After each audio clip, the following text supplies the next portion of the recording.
O ministro Alexandre de Moraes quer investigar Eduardo Bolsonaro e quer que Jair Bolsonaro explique como o filho está sobrevivendo nos Estados Unidos. Fique até o final para entender melhor e deixe seu like. Eu estava vendo que 90% de quem assiste os vídeos aqui no canal não são inscritos, então se inscreva no canal e ative o sininho para não perder mais nenhum vídeo. Quando a gente vê uma pessoa de fora do país falando o que está acontecendo no Brasil, parece quando a gente falava sobre outras ditaduras, que há prisões políticas, há perseguição ao jornalista, há censura, e agora a gente vê um parlamentar falando dessa maneira do Brasil, o que é realmente muito triste de saber realmente o que está acontecendo, ver que agora, felizmente, a comunidade internacional está ciente e está tentando se mobilizar. E aí, falando nesse vídeo do Eduardo Bolsonaro e da situação, até ontem eu conversava com uma amiga sobre direitos humanos, né, que é uma fala, uma expressão e até um termo tão utilizado pela esquerda para defender, enfim, direitos de presidiários e outras questões, mas eles não se dão conta que essas violações acontecem no Brasil e não é o pessoal de esquerda que está sofrendo essas violações. Quantas pessoas a gente já não entrevistou aqui que passaram por condições precárias dentro da prisão, não ter condições saudáveis de alimentos com pelo de rato, com caco de vidro, ou até a questão da higiene pessoal, todas sendo violadas com milhares de prisioneiros políticos nos dias de hoje no Brasil. E é sobre isso que o Eduardo Bolsonaro fala, é sobre isso também que o outro parlamentar dos Estados Unidos fala, sobre tudo isso está acontecendo para a perseguição do opositor político Jair Bolsonaro. O Moraes não vai descansar até ter o Bolsonaro atrás das grades, o que é extremamente preocupante, porque isso é o que se faz em ditadura, perseguição de todos aqueles que vivem ao redor de um opositor político até a destruição desse opositor político. E no Brasil quem faz isso é o judiciário decidindo quem vai para a cadeia, decidindo quais veículos censurar, decidindo, enfim, tudo o que pode acontecer para dar fim a um lado político, que é o Bolsonaro, e agora é o Eduardo Bolsonaro como segundo. Então é grave, é sério, e a gente tem que falar mais sobre isso, e espero também que a mídia tradicional venha a falar essa narrativa, porque está sendo algo insustentável, não dá mais para passar pano nessa narrativa do Alexandre de Moraes, porque ele está violando tudo o que pode ser violado. E também quando a gente fala em censura, é bom resgatar um pouco do tempo que eu acho que é um dos principais pilares que os Estados Unidos está preocupado, já que desde 2019 o Alexandre de Moraes vem perseguindo veículos, vem perseguindo opositores, censurando rede social. A questão do X foi muito grave, realmente, a gente ficar mais de um mês sem Twitter no Brasil, num mês eleitoral, em que o debate público é tão necessário para a eleição de pessoas, e esse foi um argumento que o Moraes colocou na sentença dele, que ele iria derrubar o Twitter porque isso poderia intervir na eleição. É evidente que pode intervir, é evidente que a livre circulação de informações, ela é um aspecto que traz, sim, diferença nas eleições. Ou agora a gente vai proibir reunião de pessoas também para não se falar sobre política. É surreal tudo isso que a gente vive no Brasil, tudo isso liderado por Alexandre de Moraes. Agora os Estados Unidos estão se manifestando. O que falam também é sobre a Lei Magnitsky, que é uma lei nos Estados Unidos que aplica sanções a pessoas que violam direitos humanos. E as sanções são o bloqueio de bens, que eventualmente podem estar no exterior, e bloqueio de contas bancárias, se eventualmente tiver essas leis no exterior. Eu falava também com o Guilherme aqui que essas sanções não parecem ser muito fortes ao Alexandre de Moraes, porque, né, ele pode continuar vivendo aqui no Brasil, às vezes não tem bens, ou se tem bens, deve ter outros bens no Brasil ou em outros países. Então, qual que é o recado que fica disso?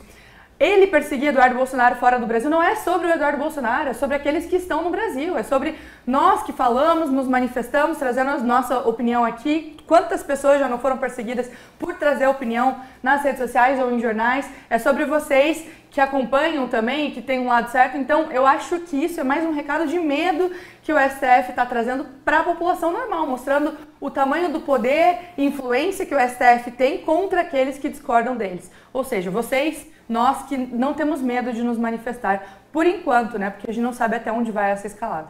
Com certeza, Anny, é o que a gente vem comentando no programa também, né? 14 anos ali para Débora Rodrigues, 17 anos para outro que estava se manifestando pacificamente, 15 anos para outro, 11 anos para outro, atinge, é claro, essas pessoas, mas também a todos nós que queremos nos manifestar, que temos esse direito de nos manifestar. Então, quantas pessoas que a gente lê no nosso chat ou escuta na rua falando conosco, dizendo, olha, eu tenho medo de me manifestar porque pode acontecer comigo, o que aconteceu com a Débora ou com qualquer outro que estava ali se manifestando em Brasília no 8 de janeiro de 2023, sempre reforçando, de maneira pacífica. de maneira pacífica. Quem estava lá fazendo arruaça, maluquice, a gente sabe muito bem quem escondeu as imagens e não quer divulgar. Minha querida Cristina Grêmio, muito bem lembrado aqui pela Anne a questão toda do X no período eleitoral, lembrando que também após o período eleitoral teve esse retorno, mas até o algoritmo funcionar tem toda uma demora também, é um negócio muito estratégico feito pelo STF.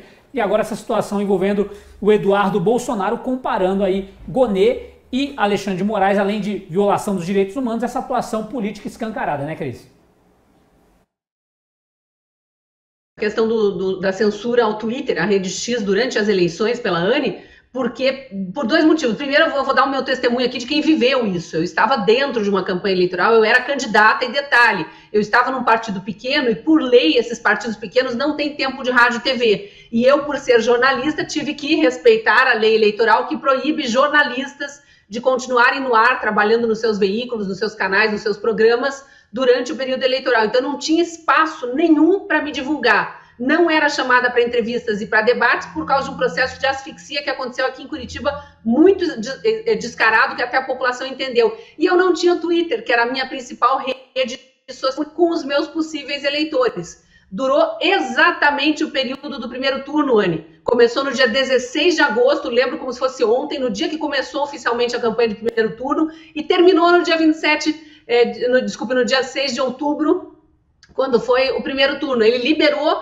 no segundo turno das eleições. Quando liberou, eu comecei a usar meu Twitter de novo e ele estava completamente sem engajamento, porque eu tinha ficado 45 dias, mais que isso até, sem me comunicar com a minha rede social ali. Então é gravíssimo o ataque aos direitos humanos, nesse caso, dos candidatos. E aqui eu digo que principalmente os candidatos conservadores foram atingidos, porque a gente sabe que a direita é muito mais ativa nas redes sociais e tem muito mais engajamento. Os candidatos de esquerda acho que não sentiram tanto quanto os de direita, pelo menos não nesse período eleitoral aí de 2024. Por que eu também quero trazer a questão do bloqueio do X aqui no Brasil? Para lembrar o senhor Paulo Gonê, o senhor Alexandre de Moraes, que não foi Eduardo Bolsonaro que provocou as reações que o Congresso americano estão tendo agora contra o abuso de autoridade e o avanço sobre os direitos humanos de americanos, né, ou de brasileiros com cidadania americana que moram nos Estados Unidos. Ele já tinha feito uma perseguição, uma censura ao próprio Elon Musk e tentou avançar, inclusive, sobre outras empresas de Elon Musk que não tem nada a ver com o X. De novo, numa clara tentativa de criar crimes que não existem no nosso Código Penal e de avançar sobre legislação americana. Foi por isso e por tantas outras atitudes tirânicas sobre brasileiros que têm cidadania americana, como é o caso daquela brasileira casada com um americano que mora em Miami, teve o Twitter derrubado, foi censurada, pedido de passaporte cancelado, todas essas barbaridades aí, foram essas denúncias que originaram as ações que agora o Marco Rubio e os deputados americanos estão comentando. Então, é insano o que acontece aqui no Brasil, porque além deles abusarem de autoridade, avançarem sobre as nossas liberdades, eles inventam leis toda hora. E para mostrar o nível da tirania, estava lendo aqui a matéria mais recente da Gazeta do Povo sobre o assunto. Moraes abre inquérito contra Eduardo e manda a Polícia Federal interrogar Jair Bolsonaro. Há 10 dias. Ele está dando 10 dias para que Eduardo Bolsonaro seja interrogado nos Estados Unidos, por escrito, e também o ex-presidente Jair Bolsonaro, para justificar, para explicar como que Eduardo Bolsonaro está sobrevivendo nos Estados Unidos. Então ele vai entrevistar o pai para saber se é o pai que está bancando o filho e tentar talvez achar alguma brechinha na lei ou inventar, né, mais alguma lei para incriminar Bolsonaro também por eventualmente estar sustentando o filho nos Estados Unidos. É o fim da picada, é um avanço sobre as nossas liberdades atrás do outro, é um tapa na cara do brasileiro a todo dia. E a gente não vê nem o Senado, que deveria ser o revisor dos demais poderes, o fiscal dos demais poderes, a gente não vê nem o Senado atuando e nem a imprensa, que deveria ser meio que porta-voz da sociedade, estar aí para denunciar o que está errado. A grande maioria dos jornais, dos grandes jornais, infelizmente está não só calada, como conivente com essa tirania da toga. E quando eu falo jornais, são rádios, TVs e jornais tradicionais. Nós somos uma ilha aqui no meio dessa grande imprensa, por isso que eu não gosto de falar também de velha mídia, porque a Gazeta tem mais de 100 anos e é um jornal antigo, mas muito respeitado justamente por ser fiel à verdade. Não se pode calar diante de abusos de autoridade como a imprensa faz. Isso é conivência e isso sustenta esse estado de exceção que existe hoje no Brasil.